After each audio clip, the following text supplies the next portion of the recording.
Emmanuel Macron se rend donc à Tel Aviv demain. Comme Joe Biden, Rishi Sunak, Olaf Scholz ou Giorgia Meloni, le chef de l'État va réitérer son soutien à Israël, appeler à la libération des otages alors que 7 Français sont toujours portés disparus et prôner la désescalade.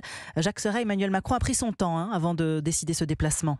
Oui, entre la crainte de voir le conflit s'importer en France et le souhait de ne pas faire un déplacement pour rien, Emmanuel Macron voulait trouver le bon moment. La semaine dernière, il s'en expliquait lors d'une conférence de presse. Je me rendrai dans la région dès que je considérerai que nous avons un agenda utile et des actions très concrètes à y conduire, soit sur la non-escalade, soit sur les questions humanitaires et plus largement sur le tout. Désormais, les lignes bougent, l'aide humanitaire commence à entrer dans Gaza et 2 premières otages américaines ont été libérées. Emmanuel Macron va donc atterrir demain à Tel Aviv dans ce contexte alors que 7 Français sont toujours portés disparus. Selon son entourage, le chef de l'État souhaite notamment négocier des trêves humanitaires pour permettre l'acheminement de l'aide aux civils palestiniens. L'enjeu est aussi d'empêcher l'escalade du conflit au Liban et à l'Iran. C'est pourquoi d'autres étapes devraient s'ajouter à ce déplacement. Selon les informations d'Europe 1, le chef de l'État envisage, après l'Israël, de se rendre en Jordanie et au Liban. Jacques Serret du service politique d'Europe